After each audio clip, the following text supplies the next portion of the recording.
Hello दोस्तों, आज हम सॉल्व करेंगे दिल्ली पुलिस कांस्टेबल का मॉक टेस्ट। आप लोगों के कमेंट आ रहे थे कि सर दिल्ली पुलिस का हमें दिल्ली पुलिस कांस्टेबल क्या कराओ, मॉक टेस्ट कराओ। तो आज मैं मॉक टेस्ट करा रहा हूँ दिल्ली पुलिस का। तो आपको वीडियो को अपने दोस्तों में शेयर करना है और चैनल पर जो भी नए हैं चैनल को ज़्यादा से ज़्यादा आपको क्या करना, सब्सक्राइब करना। क्वेश्चन नंबर 1 में दिया है कि 9.467 की पावर ऊपर क्या वार है, माइनस 2.467 के ऊपर वार, प्लस यहाँ 4.467 के ऊपर हमारा बार है। देखो ये हमारी क्या है, यानी पॉइंट के बाद हमारे सेम डिजिट है। तो सेम डिजिट है तो इसको सबसे पहले सॉल्व करते हैं। तो ये 9.467 के ऊपर बार हमारा ऐसे ही रहेगा, ये तो हमारा रहेगा ऐसे ही। अब देखो यहाँ से हम इसको घटाएंगे, इसमें से तो कितना बचेगा, यहाँ प्लस के बचेंगे 2.467 के ऊपर बार बचेंगे। देखो सिर्फ हमने क्या देखना, यानी पॉइंट से पहले वाली संख्या को हटाना। तो यहाँ से हम घटाएंगे तो इतना आ जाएगा।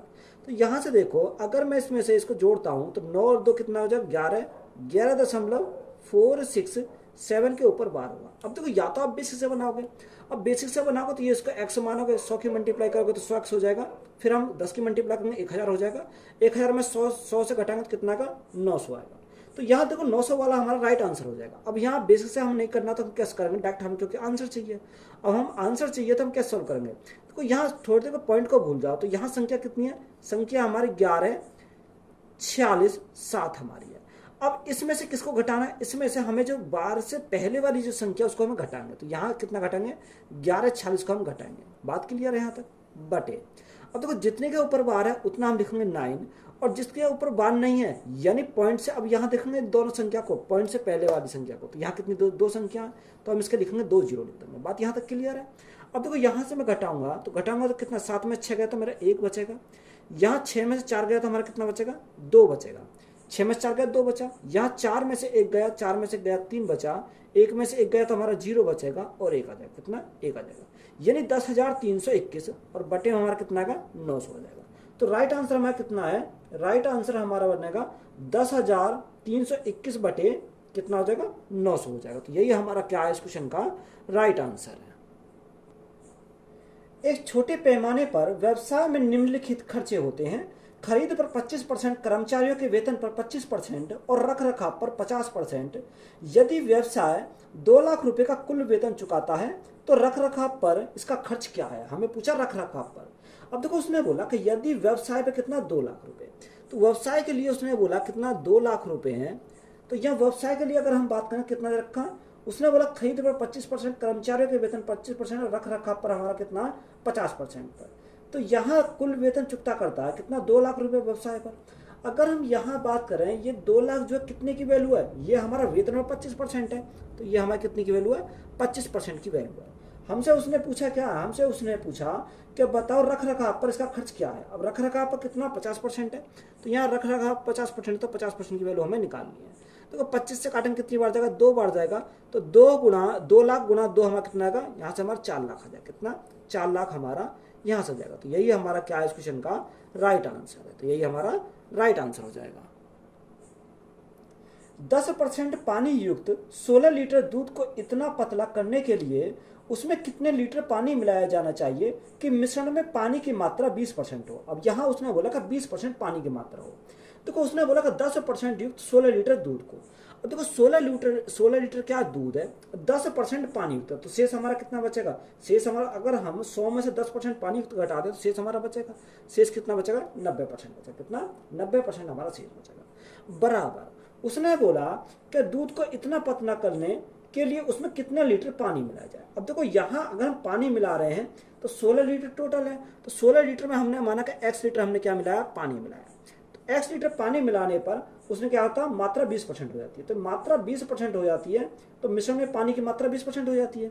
अब देखो 20% होते हैं, 100 में से 20 हमारा निकल गया तो कितना बचेगा, यानी 80 बचेगा। तो 80 हमारा हो जाएगा। अब देखो यहाँ से अगर हम देखें तो यहाँ से हम सॉल्व करेंगे तो परसेंट से तो हमारा सीधे परसेंट मैंने काट दिया। अब यहाँ से काटेंगे तो 0 से हमारी 0 कट गई। 8 से काटेंगे कितनी बार तक, 8 से काटेंगे 2 बार जाएगा। तो यहाँ से हमारा कितना आ गया, 9 दूनी 18, 9 दूनी 18 is equal to 16 plus X हो जाएगा। 16 प्लस एक्स, एक्स की वैल्यू कितनी है, एक्स की वैल्यू इज इक्वल टू 2 आ जाएगी। तो उसमें कितना लीटर पानी मिलाया, उसने जो लीटर पानी मिलाया, 2 लीटर पानी मिलाया। तो यही हमारा क्या इस क्वेश्चन का राइट आंसर है। 10 वर्ष पहले पति और उसकी पत्नी की औसत उम्र 42 वर्ष थी। अब परिवार जिनमें पति पत्नी और उसका पुत्र शामिल है की औसत उम्र 39 वर्ष है। तो पुत्र की वर्तमान उम्र ज्ञात कीजिए। हमें क्या चाहिए? पुत्र की वर्तमान उम्र चाहिए। देखो 10 वर्ष पहले पति और उसकी पत्नी, अगर देखो पति और पत्नी यानी वाइफ और हस्बैंड की जो आयु कितनी है? 42 वर्ष है। कितने साल? 10 साल पहले। तो ये दो कैंडिडेट है, तो अगर मैं इनका योग निकालूं तो 2 गुणा कितना लिखूंगा? 2 गुणा 42 लिखूंगा। तो योग हमारा कितना जाएगा? योग हमारा 42 दूनी 84, यानी जो 10 साल पहले इनका योग था 84 साल था। अगर मैं आज की बात करूं यानी 10 साल बढ़ गए होंगे, तो यहाँ कितने बढ़ गए होंगे? 20 साल। यानी प्रेजेंट में जो इनका योग होगा वो कितना हो जाएगा? यहाँ हमारा 104 होगा। कितना? 104 इनका प्रेजेंट का योग होगा। बात क्लियर है? अब उसने बोला कि अब परिवार में जिनमें पति पत्नी और उसका पुत्र शामिल है, यानी आज की बात कर रहे हैं, जिसमें क्या है? पति यानी हस्बैंड, पत्नी, वाइफ, ये क्या? ये हमारी वाइफ, ये क्या? वाइफ, और पति पत्नी और उसका पुत्र यानी सन, ये तीनों शामिल है। तो तीन शामिल है, तो इनकी औसत कितना रखा? औसत उम्र उनकी 39 है। तो यहां से अगर मैं योग निकालू तो योग कितना होगा? 9 3 27 का 7, यहां से लगे 2, 3 3 9 और 2 11। तो यहां से कितना होगा? 11 हमारा हो गया। हमसे किसका पूछा? हमसे पूछा पुत्र का। अगर मैं यहां से 117 में से 104 घटा दूं तो ये किसका निकल जाएगा? यानी इसका पुत्र का निकल जाएगा। तो सन का कितना बचेगा? सन का हमारा बचेगा, तो 117 में से 104 घटाएंगे तो यहाँ कितना बचेगा? 13 बचेगा। कितना? यहाँ हमारा बचेगा कितना? 13। तो 13 वर्ष हमारा क्या है इस क्वेश्चन का? Right answer. तो यही हमारा क्या हो जाएगा? राइट आंसर हो जाएगा। 2 कारें एक ही घर में 10 मिनट के अंतराल पर 20 किलोमीटर प्रति घंटा की चाल से यात्रा प्रारंभ करती है। कितने गति के साथ एक महिला घर की ओर विपरीत दिशा में आती है यदि 8 मिनट के अंतराल में उसे कारें मिले? तो वो यहाँ में क्या चाहिए? महिला की स्पीड हमें निकालनी है। अब देखो यहाँ सबसे पहले मैं डिस्टेंस निकालूंगा। अगर मैं डिस्टेंस निकालूं, डिस्टेंस कहता हूँ स्पीड इंटू टाइम। अब स्पीड मेरी कितनी है? 20 किलोमीटर प्रति घंटा, और टाइम हमारा कितना? 10 मिनट। अब मिनट को घंटे में कन्वर्ट करेंगे तो भाग 60 से करेंगे, तो 20 से हम कितनी बार जाएगा? 3 बार जाएगा। तो यहाँ जो हमारी डिस्टेंस आएगी 10/3 किलोमीटर में हमारी यहाँ से आ जाएगी। अब देखो उसे आगे ने बोला, आगे हमें क्या बोला? कितनी गति के साथ एक महिला घर की ओर विपरीत दिशा में आती है यदि 8 मिनट के अंतराल में उसे कार मिले। अब देखो यहाँ हम दिखा लेंगे, यहाँ अगर हम स्पीड निकालें किसकी? कार की स्पीड निकालें, तो यहाँ कैसे निकालेंगे? अब देखो यहाँ से हम स्पीड निकालेंगे, तो स्पीड हम निकालें कैसे निकालेंगे? यहाँ से देखो डिस्टेंस अपॉन टाइम। तो डिस्टेंस हमारा कितना? 10/3 ये हमारा डिस्टेंस है, अपॉन टाइम। टाइम उसे कितना? 8 मिनट है। अब यह मिनट है, घंटे में कन्वर्ट करेंगे तो यहाँ कितने से करेंगे? यानी 60 से भागेंगे, 60 हमारा कहाँ चलेगा? ऊपर चला जाएगा। अब देखो यहाँ से काटेंगे तो 3 से अगर मैं काटूँ, 3 से काटूंगा तो 20 बार जाएगा। 4 से काटूँ, 4 दूनी 8, 4 से काटूंगे कितनी बार जाएगा? 5 बार जाएगा। 2 से काटेंगे कितनी बार जाएगा? 2 से काटूंगा 5 बार जाएगा। तो 5 गुना 5 तो हमारा कितना आएगा? 25 हो जाएगा। कितना? 25 किलोमीटर प्रति घंटा। ये हमारी क्या आ गई? उसकी स्पीड आ गई। अब देखो यहाँ हम इस स्पीड में से कितनी? 20 किलोमीटर प्रति घंटा की चाल से अगर हम घटा दें तो हमारी क्या आ जाएगी? महिला की यहाँ की निकल जाएगी। यानी 25 माइनस क्या करेंगे? 25 माइनस 20 कर दें तो यहाँ से कितना बचेगा? यहाँ से महिला की जो स्पीड आ जाएगी वो कितनी आएगी? 5 किलोमीटर प्रति घंटा। तो यही हमारा क्या है इस क्वेश्चन का राइट आंसर है। एक अभाज्य संख्या में, देखो अभाज्य संख्या का हमें पता होना चाहिए। जो अभाज्य संख्या होती है या तो वो स्वयं से कटेगी या 1 से कटेगी। और ऑप्शन देखेंगे 2 से ज्यादा भाजक होते हैं, तो ये तो गलत है, 2 से ज्यादा भाजक तो नहीं होते। उसने बोला केवल स्वयं से और 1 से विभाजित होती है। हाँ ये ठीक है, या तो वो स्वयं से विभाजित होगी या 1 से विभाजित होगी। इसका कोई भाजक नहीं है, ये भी गलत है। धनात्मक पूर्णांक नहीं है, ये भी गलत है। तो राइट आंसर हमारा कौन सा हो जाएगा? ऑप्शन नंबर बी हमारा क्या इस क्वेश्चन का राइट आंसर। तो ऑप्शन नंबर बी हमारा क्या हो जाएगा इस क्वेश्चन का राइट आंसर हो जाएगा। तो या तो वह 1 से कटेगी या वह स्वयं से कटेगी। तो यही हमारा क्या है? राइट आंसर है। एक आदमी ने कुछ संतरे 1 रुपए में 3 फल की दर से और कुछ और संतरे 1 रुपए में 2 फल की दर से खरीद लिए। उसे 20% लाभ प्राप्त करने के लिए संतरे को प्रति दर्जन किस कीमत पर बेचना चाहिए? देखो अच्छा सवाल है, इंपॉर्टेंट सवाल है। एक तरह हमने क्या लिखा? एक तरह हमने लिखा प्राइस और एक तरह हमने क्या लिखा? आर्टिकल लिखा। बात क्लियर है? उसने बोला 1 रुपए में 3 खरीदे। कितने? 1 रुपए में खरीदे 3। बात क्लियर है? और उसने बोला कुछ संतरे 1 रुपए में 2 फल की दर से खरीदे। 1 रुपए में कितने? 2 की दर से खरीदे। तो सबसे पहले हम क्या करेंगे? आर्टिकल को बराबर करेंगे तो आपस में क्रॉस मल्टीप्लाई करेंगे। तो यहाँ से हम इसकी क्रॉस मल्टीप्लाई करेंगे, यहाँ से इसकी करेंगे। 2 एकम 2, तो यहाँ से हमारा कितना आ गया? 2 आ गया। 3 एकम 3, तो यहाँ से हमारा कितना आ गया? 3 आ गया। यानी टोटल अगर कॉस्ट प्राइस की बात करो, टोटल हमारा कितना, टोटल हमारा 5 आ गया, 3 दूनी 6, तो 6 इस पर 6 इस पर, तो हमारा टोटल कितना होगा 12। यानी 5 रुपए में कितने आर्टिकल खरीदे, 12 आर्टिकल खरीदे, 5 रुपए में 12 आर्टिकल। अब उसने बोला उसे 20% लाभ प्राप्त करने के लिए संतरों को प्रति दर्जन, यानी 12 की बात कर रहा है क्योंकि एक दर्जन 12 होते हैं, प्रति दर्जन किस कीमत पर बेचना चाहिए। अब देखो यहाँ हमें लाभ प्राप्त करना कितने का, 20% का, यानी 100 की वस्तु पर 12 का लाभ प्राप्त करना, 20 का लाभ प्राप्त करना, तो बेचा कितने, 120 में बेचेगा। तो यहां से हमारा क्या आएगा, सेलिंग प्राइस निकल का आएगा।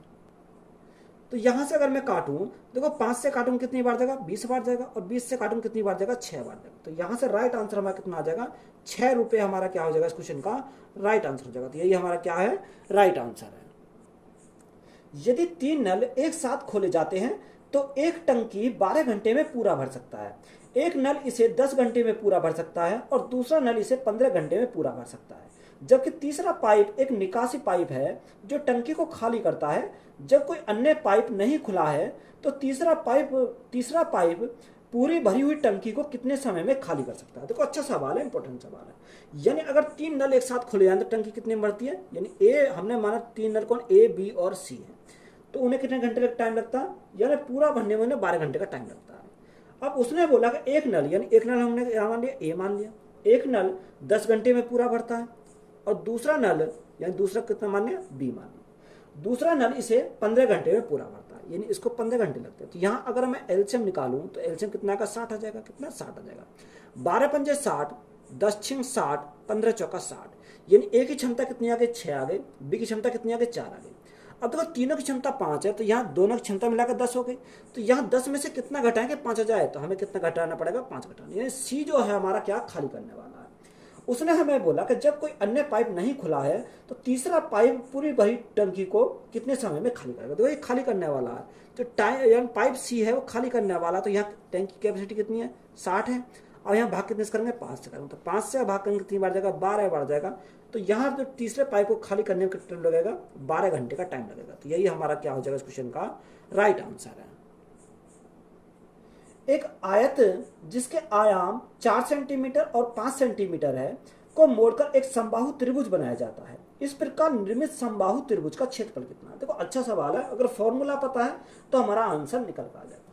देखो आयत का जो परिमाप होता है, आयत का परिमाप कितना होता है, आयत का परिमाप हमारा होता है कि 2l + b होता है, कितना 2l + b हमारा होता है, यह आयत का क्या परिमाप है। अब यहाँ वैल्यू पुट करेंगे तो यहाँ 2, अब देखो यहाँ कितना आयाम दे रखा है 4 और 5, तो 4 + 5, तो ये कितना 5 4 9, 9 दूनी 18, तो यहाँ क्या आ गया, आयत का परिमाप हमारा आ गया सीधा 18 सेंटीमीटर। देखो यहाँ मैं लिख नहीं रहा हिंदी में, आप लिख लेना, यहाँ ये क्या आयत का परिमाप हमारा निकल गया कितना 18 सेंटीमीटर परिमाप आ गया।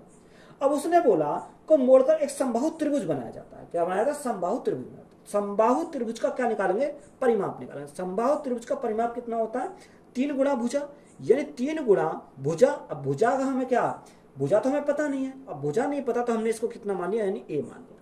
ये क्या है, समबाहु त्रिभुज का परिमाप हमारा कितना आ गया, 3a हमारा हो गया। तो इसको मैं क्या लिख सकता हूँ, 3a में यहाँ से लिख सकता हूँ। बात ही कितना, अब सेंटीमीटर है तो इसको भी सेंटीमीटर में यहाँ पर लिख दो। अब देखो यहाँ से अगर हमारा बराबर क्या होगा, अगर आयत से मोड़कर इसको क्या होगा, समबाहु त्रिभुज बनाया जाता है, तो दोनों के क्या होंगे, परिमाप बराबर होंगे, यानी आयत का परिमाप बराबर होगा समबाहु त्रिभुज के परिमाप के बराबर। तो जो आयत का परिमाप होता है वो हमारा, आयत का परिमाप तो ये रहा हमारा कितना 18 सेंटीमीटर, तो ये तो हमारा हो गया 18। अब देखो समबाहु त्रिभुज जो है उसका परिमाप कितना होता है, अगर समबाहु त्रिभुज के परिमाप की बात करें 3a होता है, तो ये बराबर किसके होगा, 3a के बराबर हो जाएगा।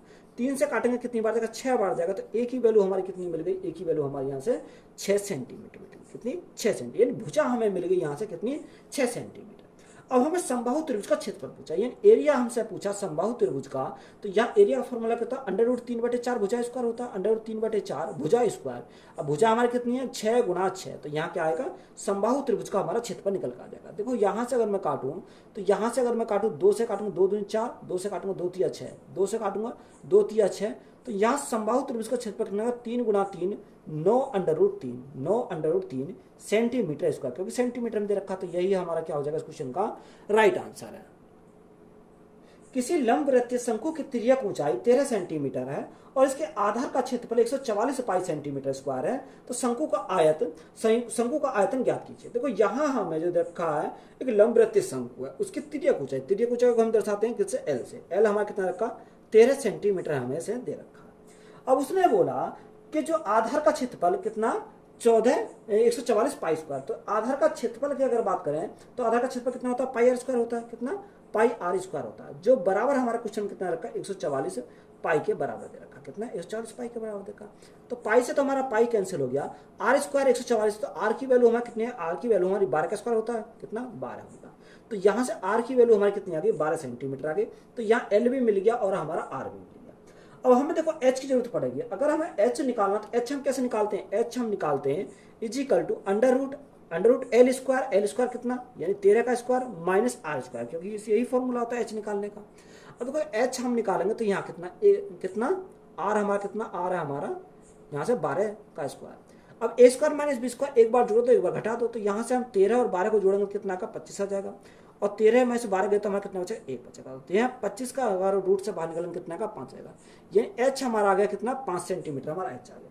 अब शंकु का आयतन अगर हम निकालें, शंकु का अगर वॉल्यूम निकालें तो वॉल्यूम का फॉर्मूला कितना, 1/3 कितना, 1/3 पाई आर स्क्वायर एच होता है, पाई आर स्क्वायर एच हमारा होता है, इसलिए हमें एच की जरूरत पड़ी। अब यहाँ वैल्यू को पुट करेंगे, देखो पाई हमें बचाना है क्योंकि ऑप्शन में पाई दे रखा, तो पाई तो हमें ऐसे रखेंगे। आर स्क्वायर, आर हमारा कितना, आर हमारा 12 का स्क्वायर कितना होता है, 144 होता है, इंटू एच कितना 5 है। अब देखो यहाँ मैं 3 से काटूँ कितनी हो, 3 चौक 12, 3 अट्ठे 24, 48 बार गया। तो यहाँ से हमारा 8 पंजे 40 की 0 यहाँ से लगे 4, 5 चौक 20, 20 और 4 24, तो कितना 240 पाई हमारा हो जाएगा। कितना, 240 पाई हमारा यहाँ से हो जाएगा। अब देखो किसमें, सेंटीमीटर में, तो यहाँ कितना 240 पाई सेंटीमीटर स्क्वायर होगा। तो यही हमारा क्या है, उनका राइट आंसर है। एक व्यक्ति ने अपनी पूंजी का 1/2 भाग 5% वार्षिक ब्याज की दर पर, अपनी पूंजी का 1/3 भाग 8% वार्षिक ब्याज की दर पर तथा शेष हिस्सा 10% वार्षिक ब्याज की दर पर निवेश किया।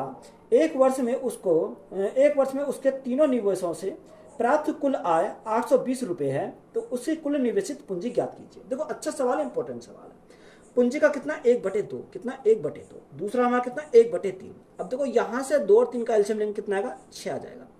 अब यहाँ 6 का देखो परसेंटेज में चाहिए तो हम 2 जीरो बढ़ा, तो इसको कितना मान लो, 600 मान लो। अब यहाँ 600 का 1/2 करेंगे तो 600 का 1/2 करेंगे कितना का 300 हो जाएगा। तो यहाँ एक हमारा 300 आ गया। दूसरे का 600 का 1/3 करेंगे, 3 दूनी 6, यानी कितना आ गया 200 आ गया। तो 300 और 200 500 हो गया। तो यहाँ शेष कितना बचा, शेष हमारा 100 बचा। शेष कितना बचा, 100 बचा। तो यहाँ से हमारा क्या आ गया, रेशो आ गया। अब 1/2 यानी 300 कितने 5% पर, तो ये हमारा आ गया 5%। दूसरे कितने पर, 8% पर, तो ये हमारा 8%। और तीसरे कितने 10%, तो ये हमारा 10% आ गया।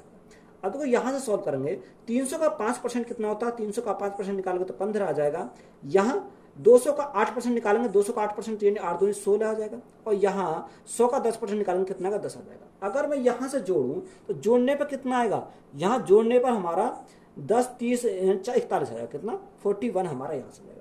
अब देखो 41 की जो वैल्यू है वो कितनी रखी है, 820 रखी है। 820 हमारी किसकी वैल्यू है, 441 की वैल्यू है। हमसे उसने बोला कि उसकी कुल निवेशित पूंजी ज्ञात कीजिए। तो कुल निवेशित पूंजी कितनी है, 600 है। तो गुना कितने से करेंगे, 600 से करेंगे। तो यहाँ से हमारा 41 से कितनी बार जाएगा, 41 दूनी यानी 2 बार जाएगा। तो यहाँ से राइट आंसर कितना का, 6 दूनी 12, तो 12,000 हो जाएगा। कितना 12,000 हो जाएगा। तो यही हमारा क्या इस क्वेश्चन का राइट आंसर है। किसी विद्यालय में लड़के और लड़कियों की संख्या का अनुपात 5:7 था। सत्र के दौरान 8 और लड़कों का दाखिला हो गया। उसके बाद लड़कियों और लड़कियों की संख्या का नया अनुपात 1:1 हो गया। तो आरंभ में लड़के और लड़कियों की संख्या के बीच का अंतर बताओ।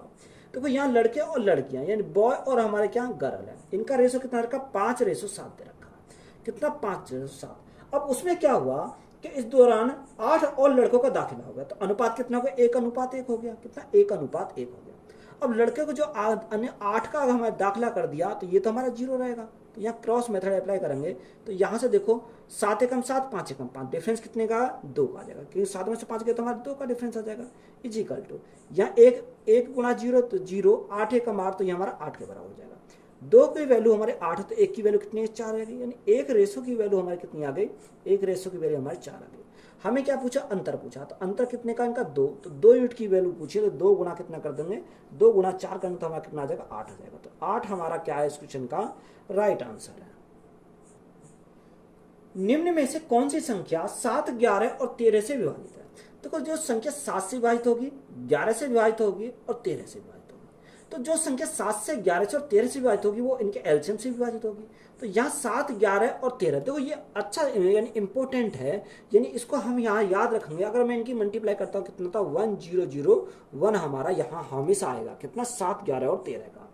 अब देखो यहाँ हमें क्या, या तो इसका कोई मल्टीपल होगा या इससे कोई संख्या डिवाइड होगी। तो यहाँ पहला ऑप्शन दे रखा कितना, 1005,001।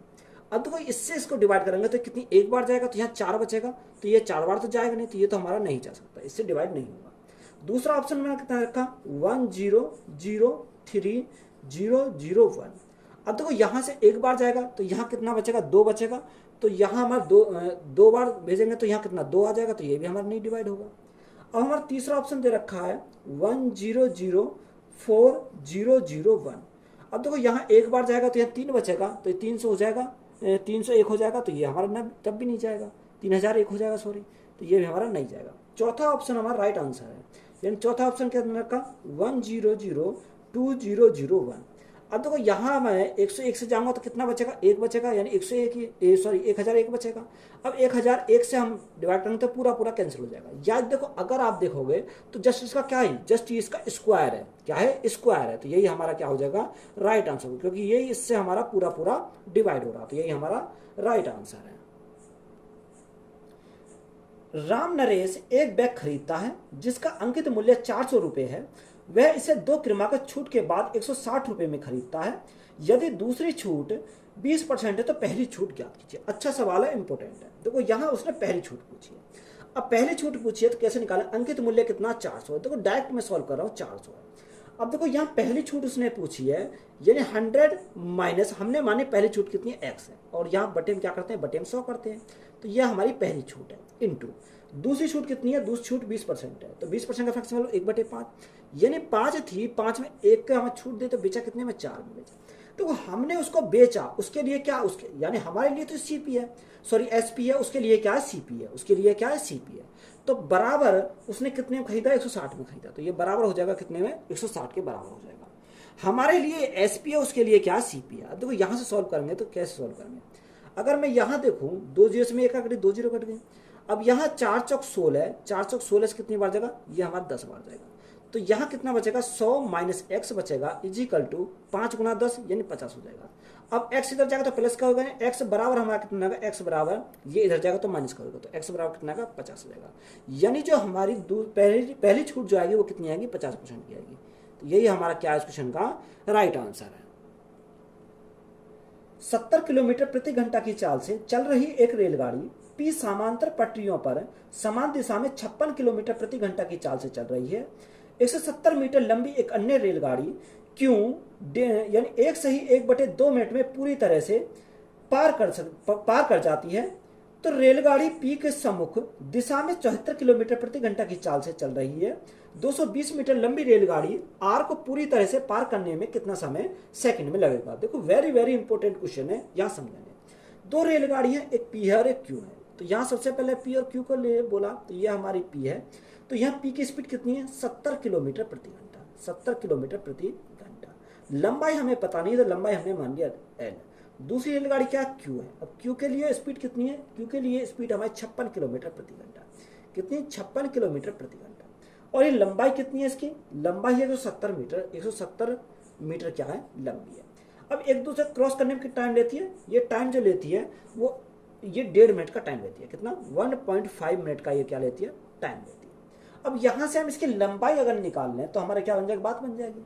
अब देखो यहाँ लंबाई निकालेंगे जब एक ही डायरेक्शन में, तो यहाँ लंबाई क्या हो जाए, जुड़ जाती है। तो यहाँ इसकी कितनी लंबाई, 170, इसकी कितनी L, तो यहाँ कितनी लंबाई को अगर जोड़े तो 170 प्लस कितनी L हो जाएगी। अब डायरेक्शन एक है तो यहाँ जो स्पीड है वो हमारे क्या घट जाएंगे, 70 में से 56 हमारे गए, तो 70 में 56 गए, कितने बचेंगे, यहाँ हमारे 14 बचेंगे, कितना, 14 बचेंगे।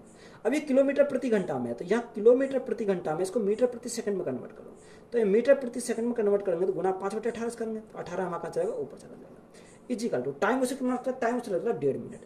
अब ये मिनट है, इसको सेकंड बनाऊंगा तो 1 मिनट में कितनी सेकंड होती है, 60 सेकंड होती है, तो ये हमारा सेकंड में बन गया। तो यहाँ अगर मैं पॉइंट हटाऊं तो 0 से हम 10 से भाग करना पड़ेगा। यहाँ से अगर मैं काटता हूँ तो देखो यहाँ से मैं काटूँ तो 0 से हमारा कितनी बार गया, यहाँ से अगर मैं काटता हूँ तो कितनी बार जाएगा, देखो यहाँ से सबसे पहले काटो 6 से काटेंगे कितनी बार जाएगा, 10 बार जाएगा। 6 से काटेंगे 6 3 18 3 बार जाएगा। 10 से हमारे यहाँ 10 कैंसिल हो गया, 10 से 10 कैंसिल हो गया। अब यहाँ 3 से हमारा काटेंगे कितनी बार, 3 पंजे 15, 5 बार चला जाएगा। अब देखो यहाँ हमारा कितना 14 पंजे 70, 70 गुणा 5 तो 350 हो जाएगा। तो 170 plus L is equal to 350, कितना होगा 350 हो गया। तो ये एल बराबर कितना आ गया, अब 350 में 170 घटाओ तो 0, 8 7 15 और यहाँ कितना बचेगा, 2 में से गया तो 1। तो यहाँ एल जो बराबर आ गया, इसकी जो लंबाई आई वो कितनी आ गई, यहाँ से 180 मीटर हमारी लंबाई आई। अब देखो आगे बढ़ेंगे, उसने बोला कि एक अन्य रेलगाड़ी क्यू को 1/1/2 मिनट में पूरी तरीके से पार कर जाती है, तो रेलगाड़ी पी के सम्मुख दिशा में 74 किलोमीटर प्रति घंटा की चाल से चल रही 220 मीटर लंबी रेलगाड़ी आर को पूरी तरह से पार करने में कितना समय लगा। अब यहाँ देखो आर की बात आई है, अब जो किसके सम्मुख है, पी के सम्मुख का। तो यहाँ 180 मीटर लंबी ये है, कौन, पी है, और 220 मीटर लंबी ये है। तो 200 और 180 कितना हो जाएगा, 400 हो जाएगा। कितना टोटल हमारा 400 हो जाएगा। तो यहाँ डिस्टेंस हमारी कितनी, 400 मीटर लंबी आ गई।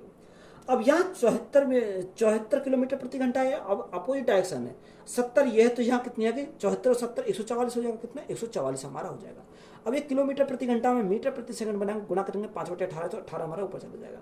तो यहाँ टाइम जो आएगा वो हमारा सेकंड में आएगा। अब देखो यहाँ से मैं सॉल्व करूंगा, तो यहाँ सॉल्व करूंगा तो कितना आएगा। अब यहाँ से हमें क्या करना, सॉल्व करना है। तो यहाँ से अगर सॉल्व करते हैं तो देखो यहाँ 5 से काटो, 5 से काटूंगा 5 8 40 यानी 80 बार चला गया, 80 बार यहाँ से चला गया। अब देखो 80 बार तो ये चला गया। अब यहाँ देखें 18 8 144 यानी 8 बार जाएगा। 8 से काटेंगे कितनी बार जाएगा, 10 बार जाएगा। यानी टाइम जो लगेगा उसे कितना टाइम लगेगा, 10 सेकंड का टाइम लगेगा। कितने सेकंड का, 10 सेकंड का। तो यही हमारा क्या इस क्वेश्चन का राइट आंसर है। इंपोर्टेंट क्वेश्चन था, अच्छा क्वेश्चन था, तो यही हमारा क्या हो जाएगा, राइट आंसर हो जाएगा। तो वीडियो अच्छी लगी तो वीडियो को अपने दोस्तों में शेयर करें, चैनल पर नहीं तो चैनल को सब्सक्राइब करें एंड चैनल को सपोर्ट करें। धन्यवाद।